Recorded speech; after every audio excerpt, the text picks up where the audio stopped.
Halo, welcome back to my channel di Video Official Channel. Balik lagi bareng gua, dan kali ini agak sedikit berbeda lagi pembahasannya. Masih seputar di game news, dan tapi sebelumnya mohon maaf bagi teman-teman yang belum mendukung channel ini. Saya mohon dukungannya dengan cara subscribe channel ini. Dan kali ini menarik pembahasannya.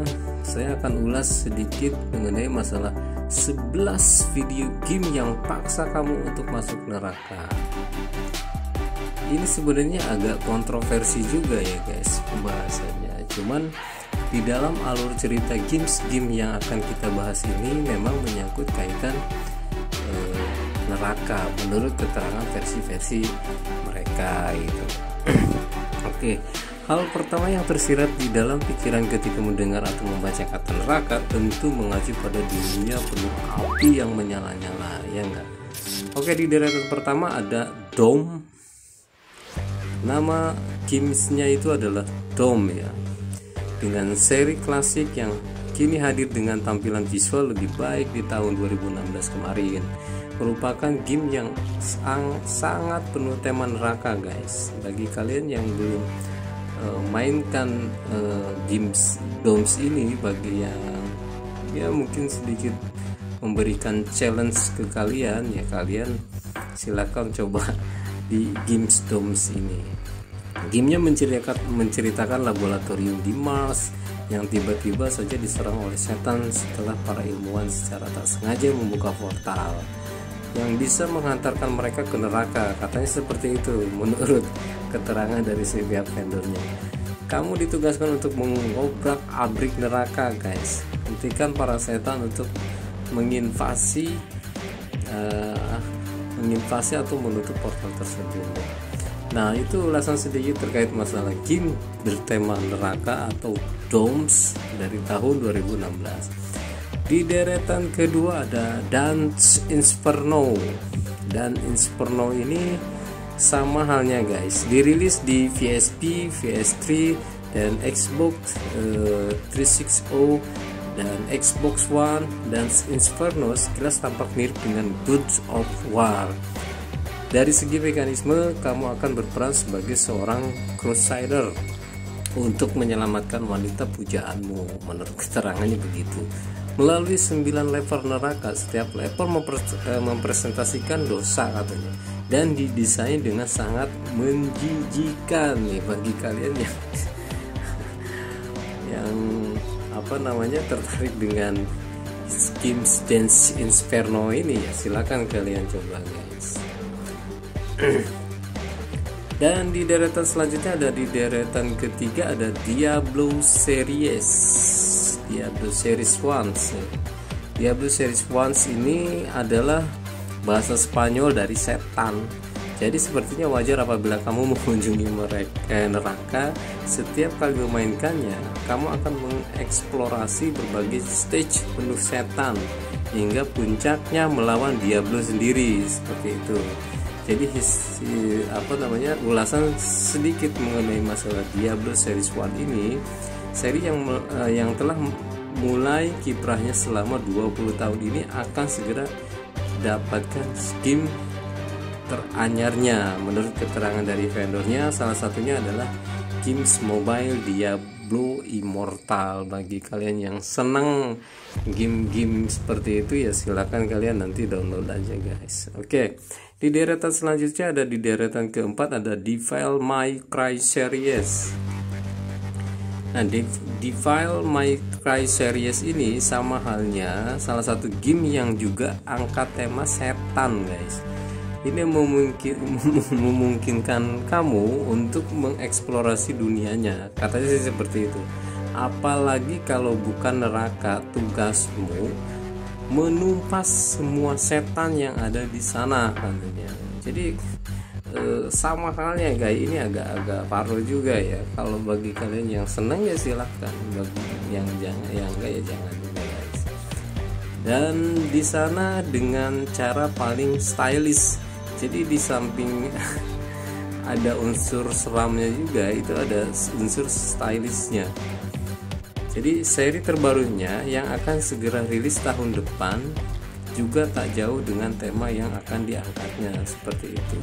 Jadi game ini juga menceritakan terkait masalah setan-setan yang ada di neraka, katanya seperti itu guys. Oke, di deretan selanjutnya ada deretan kelima, ada Fiend Killer. Nah, Fiend Killer juga sama guys.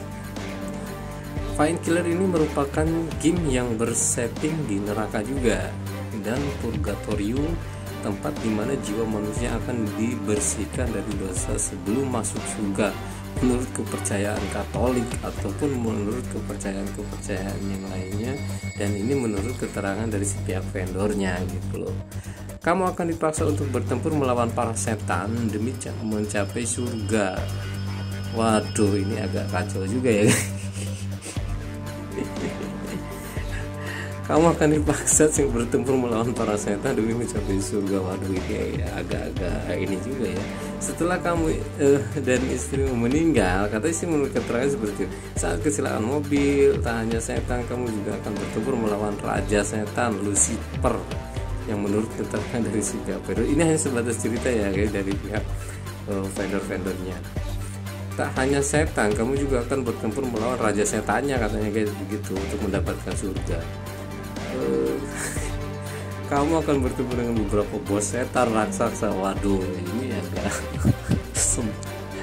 pembahasannya kacau juga ya dari keterangan si vendornya. Ya nggak apa-apa lah, yang penting ini adalah sebuah imajinasi dari si pihak vendor tersebut. Jadi setiap levelnya kalau memainkan game Fiend Killer ini itu sama halnya. Jadi per stage-nya itu, per levelnya itu, kamu akan bertemu dengan beberapa bos setan, katanya sih seperti itu dari keterangan ulasan dari pihak vendornya. Oke, di deretan selanjutnya ada di deretan ke-6 ada God of War. Nah, sebenarnya tadi juga udah dibahas terkait masalah games Dome, juga hampir sama seperti God of War ini, tetapi seperti yang kita tahu, seri God of War selalu angkat metodologi Yunani guys. Namun semua berubah setelah ia angkat metodologi Norse dari seri teranyarnya. Katanya sih seperti itu dari keterangan vendornya. Sebagai dewa, tentunya kita melihat bagaimana gambaran neraka Helheim dalam kepercayaan mereka lah. Ini hanya sebatas cerita dari si pihak keterangan vendor God of War-nya ya guys. Jadi ini hanya ilustrasi mengenai masalah imajinasi dari si pihak vendornya. Buat kalian yang tidak setuju atau yang setuju ya nggak masalah ya. Intinya hanya sebatas alur dari cerita game tersebut. Dalam gamesnya digambarkan bahwa neraka hanya ada bagi mereka yang mati tua katanya, atau sakit-sakitan dibanding harus berjuang. Aduh, ini keterangannya dari mana ya, mereka ilustrasinya bagaimana ya. Nah, SEA Santa Monica juga tak lupa ditambahkan Wind of Hell katanya, atau angin neraka yang juga dapat dalam metodologi aslinya. Ini ulasan sedikit terkait masalah God of War, dan ini alur cerita dari God of War ya guys. Bukan berarti ini hanya sebatas fantasi dari vendor games of War tersebut. Oke, di deretan selanjutnya ada deretan ke-7 Saints Row Get Out of Hell Part 1. Ini sama juga guys. Saints Row Get Out of Hell ini merupakan standalone expansion dari seri utamanya. Game ini menceritakan kru Saints yang ingin menyelamatkan bosnya, atau katakanlah dalam hal ini menurut vendornya sih alur ceritanya kamu dari neraka, katanya sih seperti itu. Layaknya seri Saints Row yang penuh komedi, ini agak menarik, ada unsur komedinya juga. Penggambaran neraka di gamenya cukup akan membuatmu garu-garu kepala. Bagaimana neraka digambarkan layaknya kota pada umumnya, lengkap dengan setan yang bisa kamu mengendarai mobil. Dia juga tawarkan parodi musikal layaknya animasi Disney yang menggelitik. Nah, ini agak ada unsur lucunya juga. Ini menurut fantasi dari Saints Row Get Out of Hell ini ya, Out of Hell. Jadi memang semua game itu ada alur cerita-ceritanya masing-masing gitu loh guys. Oke, di deretan selanjutnya ada deretan ke-8 ada Bayonetta series. Nah, Bayonetta series ini memiliki setting di dunia fiksi Eropa. Terutama tokoh utamanya yaitu Bayonetta guys, yang merupakan penyihir wanita sempat berkali-kali berpindah dunia, katanya sih seperti itu menurut keterangan dari si pihak vendornya, dan ini fantasi dari pihak game tersebut. Oke, salah satu adalah neraka guys. Jadi berpindah-pindah dunia itu salah satunya neraka. Neraka dalam gamenya digambarkan organisme hidup yang anggap Bayonetta ini dipenuhi oleh setan dan hewan-hewan menjijikan, katanya sih seperti itu. Atau Bayonetta sendiri sebagai hama yang harus dibasmi gitu loh. Jadi memang desainnya yang menyeramkan dipenuhi oleh setan dan hewan-hewan yang menjijikan membuatmu seolah tak rela tante yang cantik dan menggoda satu ini harus berjuang melawannya dibandingkan harus bercengkrama denganmu. Jadi memang fantasi-fantasi dari games ini berbeda-beda ya, tergantung kalian sukanya yang mana gitu, ataupun yang agak serem misalkan seperti ini ya nggak usah, ya nggak apa-apa gitu, terserah kalian juga. Oke, di deretan selanjutnya di deretan 9 ada Shadow of the Demon. Nah, Demon's Snatch ini, Shadow of the Demon's Snatch ini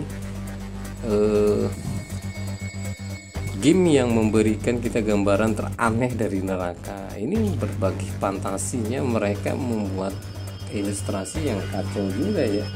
Kamu akan memerankan Garcia katanya dalam toko tersebut yang harus menyelamatkan kekasihnya. Ini temanya tetap ya neraka guys. Paula dari neraka dengan senjata bernama Big Boner sesuai namanya. Senjata ini bisa berubah layaknya anumu satu goda. Maksudnya apa ya? Aduh, kacau juga guys. Ia akan ditemani oleh setan bernama Johnson yang mampu berubah bentuk sesuka hati. Ini sesuai dengan fantasi game yang ada di dalam game Shadow of the Demons ya. Buat kalian yang suka ya silakan kalian download, yang enggak ya udah nggak usah, karena memang alur ceritanya yang berbeda-beda dan menarik sebelumnya. Cuman kan pembahasannya juga agak aneh juga ya, menggelitik juga. Oke, di deretan ke-10 ada Agony. Agony salah satu game inside paling fenomenal. Berkat kontroversinya, Agony merupakan game dengan elemen gore penuh darah yang menjijikan. Katanya seperti itu ya menurut keterangan ulasan dari pihak vendornya. Dan tanpa moral, game yang bersetting di neraka ini akan mempertemukanmu dengan banyak adegan berdarah guys, tak berkeprimanusiaan, banyak pula wanita sensual yang lakukan jenisnya ya ini agak kurang bagus juga untuk dibahas, tetapi dengan mayat manusia atau dengan demi mendapatkan jiwa, katanya sih menurut keterangan vendornya seperti itu. Dan di deretan selanjutnya itu ada After Party. Ini After Party ya. Games After Party. Meski baru akan dirilis di tahun depan atau nggak tahu ya sekarang sudah dirilis atau belum, namun After Party memiliki premis yang sangat menarik. Kamu akan berperan sebagai Milo dan Lola yang terbunuh dan masuk neraka. Mekanisme ini hanya satu, katanya seperti itu. Ikut kompetisi minum melawan pangeran setan agar Milo dan Lola hidup kembali. Ini sesuai dengan fantasi dari game tersebut ya guys. Jadi kalian yang berpikirnya apa sih game ini ya, mereka sih memang punya daya fantasi sendiri-sendiri ya dari berbagai games tersebut. Nah, ini di alur ceritanya berbeda dengan games yang tema neraka lain, karena game ini penuh dengan warna guys. Dikerjakan oleh developer yang juga membuat Oxenfire. Game ini memiliki banyak elemen termasuk pilihan dialog yang mirip dengan game buatan mereka sebelumnya. Jadi supaya mudah mungkin untuk dari pihak vendornya, jadi agak copy paste aja ya guys. Nah, dan itulah 11 games yang akan paksa kamu untuk masuk neraka. tetapi sesuai dengan alur fantasi game-game yang tadi kita bahas. Jadi jangan sampai kalian berpikiran ini apa sih gitu loh. Ini hanya sebatas game yang kalian suka, ya silakan, enggak juga nggak apa-apa. Oke, apakah kamu memiliki game lain dengan tema yang sama? Ya silakan. Kalau misalkan ada topik-topik yang lain kalian juga punya, ini saya juga ada nih menurut keterangan dari artikel A, artikel B, artikel B saya juga punya. Silahkan kalian kirim komen di bawah ya guys. Saya juga pengen tahu sebenarnya ini apakah benar gitu dengan tema fantasi-fantasi yang tadi yang membuat game-game ini berceritakan di dalam neraka-neraka tersebut. Ya, ini sih sah-sah aja ya, karena mereka yang punya daya fantasi-fantasi supaya lebih menarik, mungkin tujuannya sih seperti itu. Tapi orang kadang-kadang kan berpikirnya kalau misalkan ini gamenya bahasnya tentang itu, tentang neraka, orang udah taruh duluan, biasanya sih seperti itu. Oke, kembali ke kalian yang punya punya pengetahuan terkait masalah game-game, ya silakan kalian nanti komen aja guys, kita bisa share. Oke, biar nggak masuk neraka katanya. Cantumin pendapat kalian di kolom komentar ya. Oke, sekian mungkin pembahasannya kali ini. Dan buat kalian buat teman-teman yang belum dukung channel ini dengan cara subscribe, saya mohon dukungannya. Silahkan kalian tekan tombol subscribe-nya supaya kalian bisa dapat update-update terbaru dari game official ini. Oke, terima kasih dari saya. Semoga pembahasan ini tidak terlalu agak kontroversi juga. Ini hanya sebatas fantasi dari game-game vendor-vendor yang membuatnya gitu loh guys. Saya hanya sebatas ulasan, ini agak sedikit menarik gitu di dalamnya. Sekian dari saya, wabillahi taufiq wal hidayah. Wassalamualaikum warahmatullahi wabarakatuh. See you.